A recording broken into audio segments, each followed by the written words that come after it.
वीतरागवी ज्ञानता शिव स्वरूप शिव का नमो त्रियोग समान के।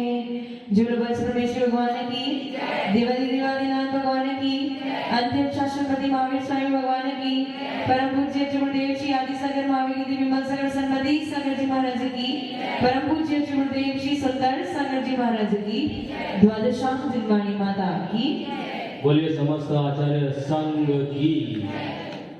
जी त्रिभुवन आवाज सही कर दो।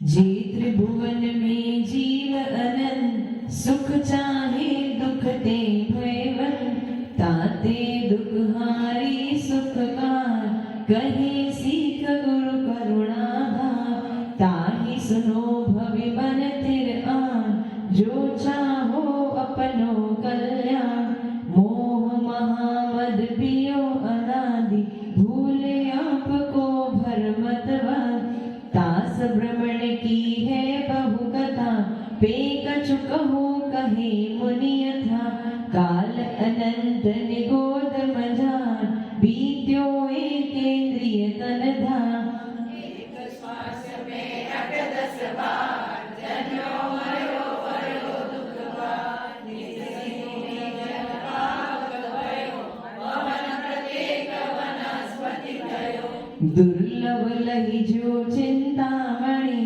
त्यो पर्याय लहि त्रसटनि लट पिपिल लियादि शरीर धर धर मर्यो सही बहु पीर। कल यहाँ तक आपके छंद हो गए थे, 5 छंद हो गए। एक इंद्रिय को छोड़ दिया, त्रस पर्याय को प्राप्त कर लिया, परंतु उस त्रस पर्याय को प्राप्त करने के बाद 2 इंद्रिय 3 इंद्रिय चतुरिंद्रिय बन के इतने छोटे शरीर को धारण किया कि हर समय कोई ना कोई हमें रोन रहा है, कोई ना कोई हमें कुचल रहा है, कोई ना कोई हमें विघात पहुंचा रहा है। उसके बाद अब आगे दौलत राम जी क्या कह रहे हैं?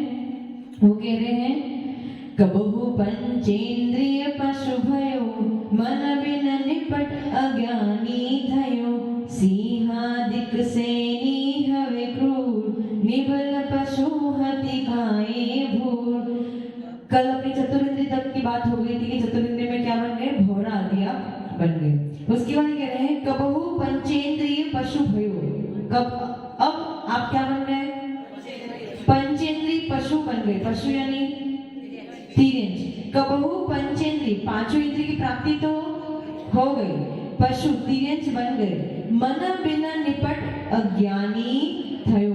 पंचेंद्रिय प्राप्त तो कर ली, 5 इंद्रियां है तो सही, परंतु गड़बड़ कहाँ हो गई? मन नहीं है। और जिनके पास मन नहीं है वो असंगी होते हैं, असैनी होते हैं, उनमें हित और अहित का विचार करने की सामर्थ्य नहीं होती है। मतलब वो जीव इतनी मेहनत करके, इतनी पुरुषार्थ करके निगोद को छोड़ के, एक इंद्रिय पर्याय को भी छोड़ दिया, 2 इंद्रिय 3 इंद्रिय चतुरिंद्रिय पर्याय को भी छोड़ दिया और सबसे उत्कृष्ट सर्वोत्कृष्ट पंचेंद्रिय पर्याय को प्राप्त तो कर लिया, लेकिन वापस एक गड़बड़ हो गई। मतलब बिल्कुल आप पहुंचने ही वाले थे, लक्ष्य पे पहुंचने ही वाले थे और बीच में ही गाड़ी अटक गई। ऐसी उस असंगी पंचेंद्रिय की हालत हो जाती है। कबहु पंचेंद्रिय पशु भयो मन बिन निपट अज्ञानी थयो। क्या कह रहे? मन के बिना 5 इंद्रियां हैं, 5 इंद्रियां अपना काम कर रही है, स्पर्श रसन घ्राण चक्षु कर्ण सारे के सारे अपना काम कर रही है, ज्ञान की प्राप्ति भी हो रही है, लेकिन क्योंकि मन नहीं है इसलिए हित क्या है और अहित क्या है ये विचारने की सामर्थ्य उस असंगी पंचेंद्रिय तिर्यंचों में नहीं होती है। मनुष्य भी असंगी होते हैं ना? होते हैं ना पवन जी? मनुष्य असंगी होते हैं ना? कोई कुछ कह रहा है? अपर्याप्त होते हैं, असंगी होते हैं। अपर्याप्त मनुष्य असंगी होते हैं। हाँ पंकज जी, अपर्याप्त मनुष्य असंगी होते हैं क्या? उनके पास मन नहीं होता है? लेकिन उनके पास मन होता है कि नहीं होता है? होता है। मनुष्य है तो मन सहित ही होगा, देव है तो मन सहित ही होगा, नारकी है तो मन सहित ही। सिर्फ तिगेंच में ही असंगी का भेद पाया जाता है। तो क्या कह रहे हैं? मन बिन निपट अज्ञानी थे वो। मन नहीं था इसलिए कैसा था वो? अज्ञानी था, उसके पास ज्ञान नहीं था। पांचों इंद्रियों को ज्ञान तो था, वस्तु को ग्रहण तो करना था, लेकिन उसके बारे में विचार, चिंतन, मनन करने की सामर्थ्य उसकी, वकील साहब, चिंतन मनन करने की सामर्थ्य किसमें है? मनुष्य पंच, वो बात सही है, पंचेंद्रिय मनुष्य में ही है क्या? देव और नारकियों में? देवों में भी है, नारकियों, जिनके जिनके पास मन है उन सबके पास वो सामर्थ्य है कि वो चिंतन मनन। उसके बाद भी आप क्या कर रहे हो वकील साहब?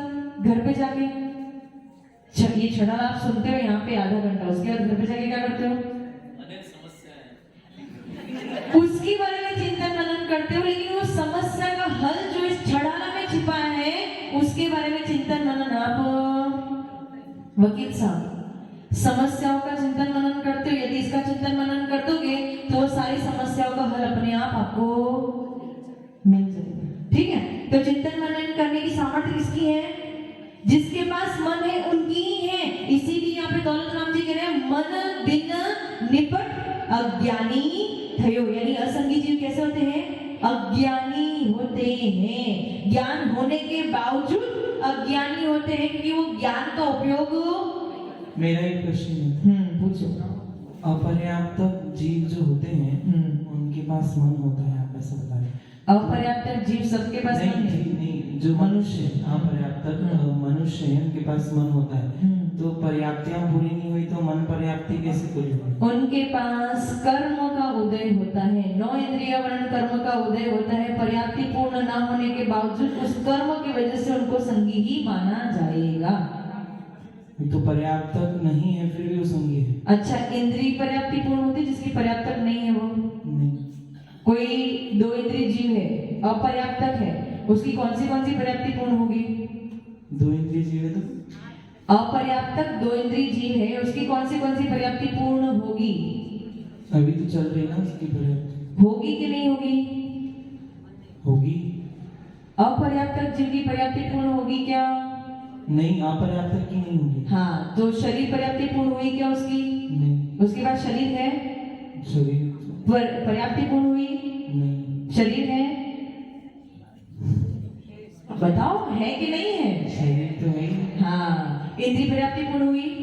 नहीं, पूरी नहीं हुई। इंद्रिय है, 2 इंद्रिय कहलाएगा कि नहीं कहलाएगा वो? उसी प्रकार से मन पर्याप्ति पूर्ण ना होने के बावजूद वो मन सही ही कहलाएगा, क्योंकि उसका कर्म का उदय ही वैसा है। कल मैंने एक एग्जांपल दिया था, यदि आपकी आंखें ठीक से नहीं चलती, यदि आपके पास द्रव्य आंखें नहीं है, परंतु फिर भी आपके पास चक्षु इंद्रिय वर्ण कर्म का उदय है, तो आपके पास चक्षु ना होने के बावजूद आपको चक्षु इंद्रिय के साथ में ही गिना जाएगा।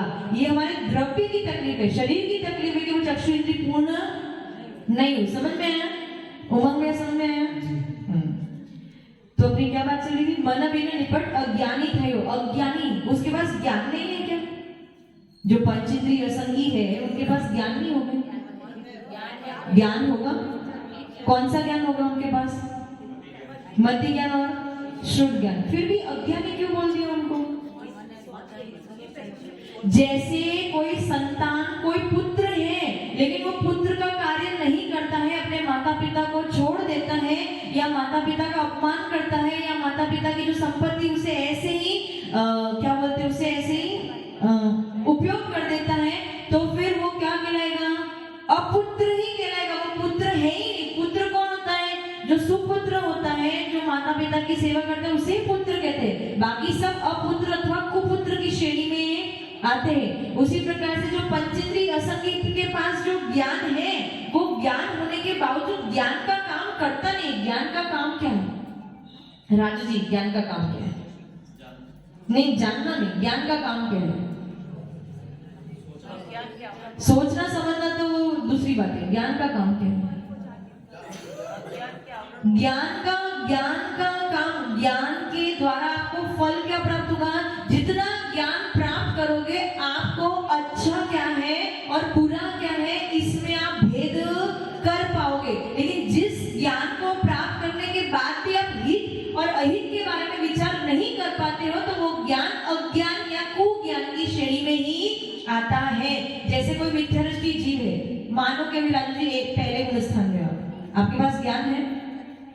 ज्ञान है, लेकिन फिर भी आचार्य भगवान कहते हैं वो ज्ञान आपका क्यों कुज्ञान है। कुज्ञान क्यों है? क्योंकि आप मिथ्या दृष्टि हो, अभी आप सम्यक दर्शन के मार्ग पे आगे नहीं बढ़ पा रहे हो।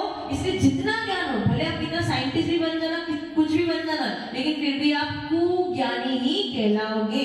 जब तक सम्यक दर्शन की प्राप्ति नहीं होगी तब तक आपका ज्ञान कुज्ञान की श्रेणी में ही आएगा। उसी प्रकार से जो असंगी जीव है उनके पास मन तो ज्ञान प्राप्त तो कर, लेकिन मन ही नहीं है, तो वो हित और अहित के बारे में विचार, इसलिए ज्ञान अपना फल नहीं दे पा रहा है, इसलिए उनका ज्ञान अज्ञान की श्रेणी में आता है। अब बताओ अपना कितना सौभाग्य है कि नहीं है? रोज दिनों दिन अपन 5 छंद पढ़ चुके हैं, छठा छंद पढ़ रहे हैं, और छठे छंद को पढ़ते रोज हम यही सुन रहे हैं कि हमारा कितना बड़ा सौभाग्य है कि इतने सारे ऑब्स्टेकल्स, इतने सारे हर्डल्स हम क्रॉस करके इतना अच्छा मनुष्य भव, जैन धर्म, सच्चे देव शास्त्र गुरु की शरण मिल गई। उसके बाद भी वकील साहब समस्याओं के बारे में विचार कर रहे हैं, लेकिन उस समस्या के हल के बारे में विचार नहीं कर रहे हैं। उसके आगे क्या कह रहे हैं? लोगों का भला करोगे तो आपका कभी भला नहीं होगा।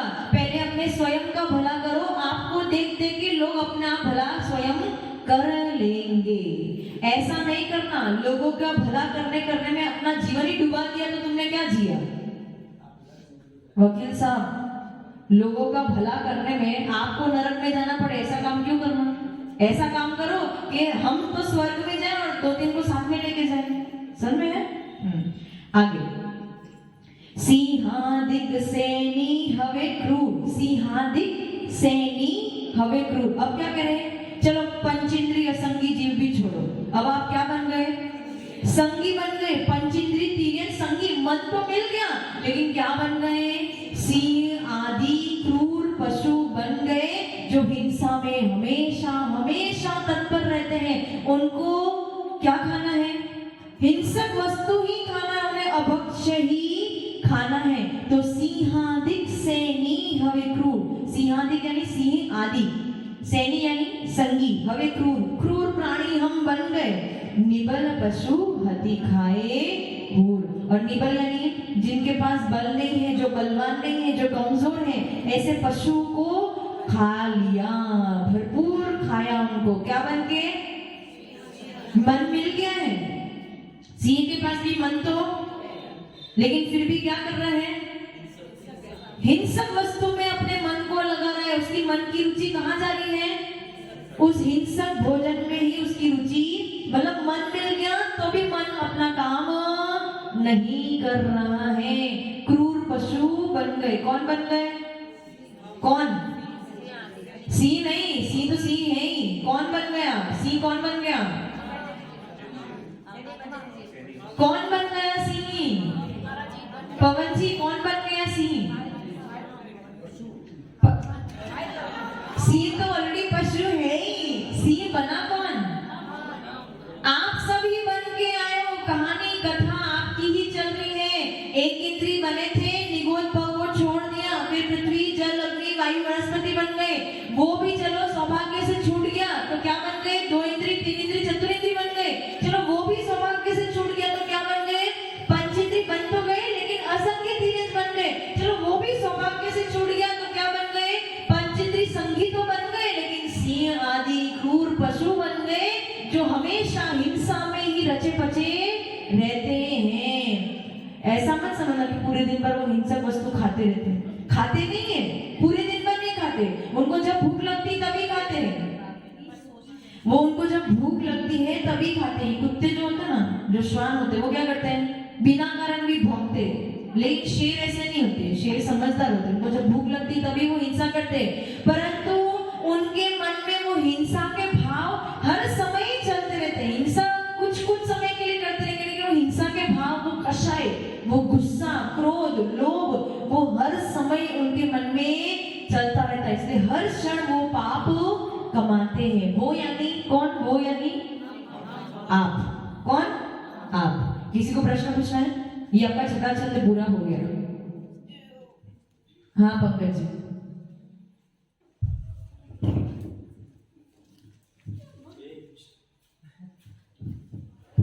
नमस्कार आचार्य जी, वंदना माता जी।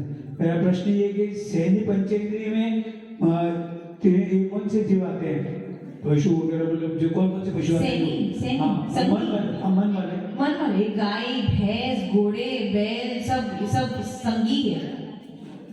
सांप आदि सब संगी है। और असंगी में कौन से? असंगी में कोई सरीसृप, कोई तोता, ऐसा वर्णन आता है शास्त्र में। हाँ, मेंढक, हाँ मेंढक, समुच्चय मेंढक कुछ होते हैं जो असंगी भी होते हैं, बिना मन के भी होते हैं, और कुछ मेंढक ऐसे होते हैं जो मन सहित भी होते हैं। तोते जो होते हैं ना, पैरट, वो मन सहित भी होते हैं, मन रहित भी होते हैं। और सरीसृप जो होते हैं वो मन सहित भी होते हैं, मन रहित भी होते हैं। जो मन रहित है वो असंगी है, और जो मन सहित है वो संगी है। हाँ, हो गया? और कोई प्रश्न? कोई नहीं। पुष्पा जी कहाँ है आज? आ रहा है, प्रश्न आ रहा है। 4 सवाल है, चलो। हाँ, इनकी तरफ से। समुच्चय मनुष्यों के मन लब्धि रूप है या उपयोग रूप है? तो लब्धि रूप और उपयोग रूप। उपयोग रूप जब द्रव्य मन बनेगा तो उपयोग रूप हो सकता है, लेकिन क्योंकि उनका एक श्वास में 18 बार जन्म मरण हो जाता है, तो हो सकता है कि द्रव्य मन की क्या बोलते हैं, आकृति ना बने, तो वो इसलिए उनको लब्धि रूप मानना पड़ेगा आपको। उपयोग रूप कैसे मानोगे आप बताओ? बिना द्रव्य मन के उपयोग हो सकता है? अच्छा, ठीक। ज्ञान का कार्य जानना है, फिर वो मिथ्या कैसे हुआ? ज्ञान का कार्य जानना है। ज्ञान का कार्य क्या है? केवल जानना। ज्ञान केवल जानता है वस्तु क्या है। कोई अच्छा है तो उसे अच्छा बोलेगा, कोई बुरा है तो उसे बुरा बोलेगा। जैसे मिरर होता है आपका, दर्पण कैसा होता है? जो जैसी वस्तु है उसका वैसा ही वर्णन करता है। ज्ञान का ये काम है, लेकिन उस ज्ञान का फल क्या है? वो जानने के बाद हम ये डिसाइड करते हैं कि वस्तु अच्छी है या उसने तो आपको दिखा दिया, जना दिया कि ये ऐसी वस्तु है, उसके बाद कौन डिसाइड करता है अच्छी क्या है, बुरी क्या है? तो ये ज्ञान का फल है। अगर ज्ञान नहीं होगा तो क्या ज्ञान का फल प्राप्त हो सकता है? ठीक है, तो अब वो क्या कह रहे हैं? ज्ञान का कार्य जानना है, तो फिर वह मिथ्या कैसे हुआ?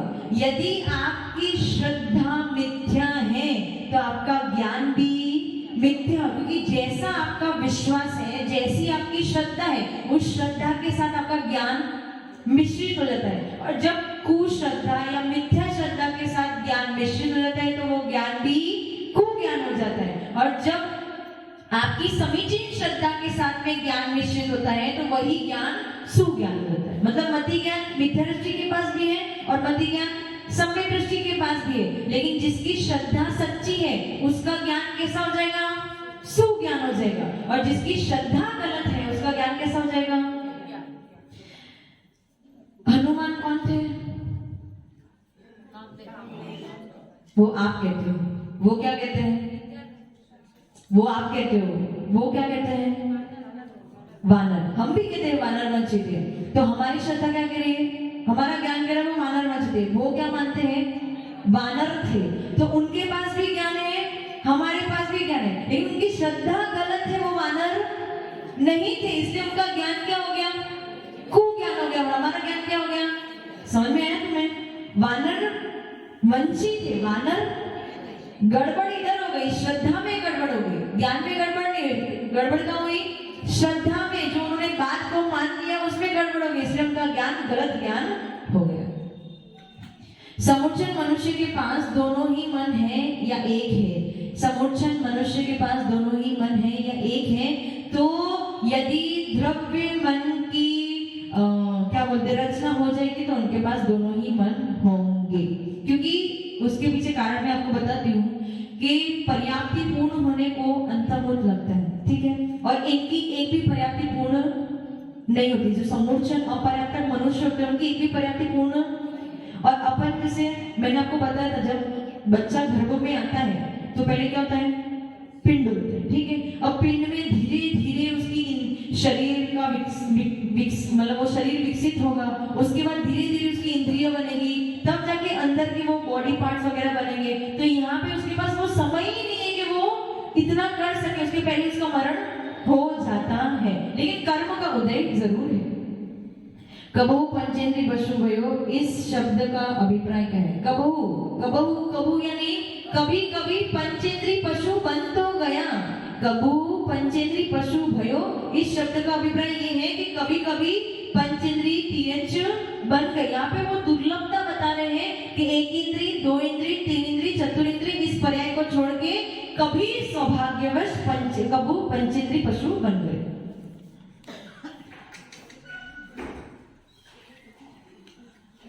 हर बार नहीं, हाँ कभी कभी मतलब दुर्लभता से। मैं आपको हर रोज यही समझा रही हूँ, जितने भी कथन है वो सब दुर्लभता वाले कथन है। हमेशा से आप निगोदिया जीव ही बन के बैठे थे, बहुत ही मिन्नतें करके, मिन्नतें मतलब किसी को प्रार्थना नहीं करनी पड़ी, लेकिन बहुत समय बिताने के बाद आपको उस पर्याय को छोड़ने का मौका मिला। कबहु यानी बहुत दुर्लभता से आपको पंचेंद्रिय पशु भाव मिला है। पर्याप्ति 6 है। क्या पर्याप्ति एक साथ शुरू होती है या अलग अलग? पर्याप्ति 6 होती है। इनके 6 होती है, पंचेंद्रिय जीव की 6 पर्याप्ति होती है और सारी एक साथ शुरू होती है, लेकिन समाप्त एक के बाद एक होती है। और कोई प्रश्न? हाँ पूछो।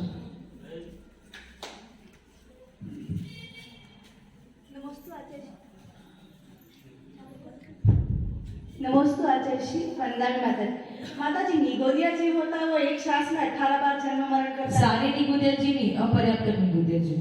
अच्छा, अपर्याप्त। अपर्याप्त के लिए ही ये वर्णन है कि वो एक श्वास में 18 बार जन्म मरण करते हैं। लगती पर्याप्त जो अपर्याप्त होते हैं ना, उनके लिए ये वर्णन है। तो यही प्रश्न था कि वो अगर एक श्वास, क्योंकि निगोदिया जीव सूक्ष्म भी होते हैं, बादर भी होते हैं, पर्याप्त भी होते हैं, अपर्याप्त भी होते हैं। जो अपर्याप्त है वो एक श्वास में 18 बार जन्म मरण करते हैं।